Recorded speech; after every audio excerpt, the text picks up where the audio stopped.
Whether you're a resident, organization, or a business owner, you understand that the appearance of your neighborhood affects the vibrancy and economy of your community. During the Neighborhood Pride Mural Program, the City of Los Angeles, through SPARC, hired 95 artists and employed thousands of youth. Over 105 murals were painted that expressed our cultures through shimmering textures and vibrant colors. They spoke to our memories on the streets and our histories in monumental scales. But what happened?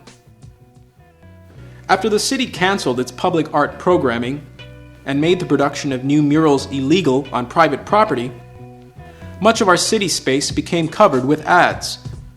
Blank walls remained bare, while tags accumulated, one over the other, on murals. After the restoration of many major works in the city of LA, including the Great Wall of Los Angeles and the history of Highland Park, SPARC announces the Mural Rescue Program. So if you're a community member, organization, or business owner with a tagged or damaged mural in your neighborhood, we can help. SPARC has developed cutting-edge restoration techniques that are environmentally safe and effective at removing even the most hardened graffiti. SPARC artist conservators are trained at repairing, consolidating, and reapplying protective coatings. So whether you need community advocacy, educational programming, or art conservation, give us a call at 310-822-9560 or visit us at sparkmurals.org.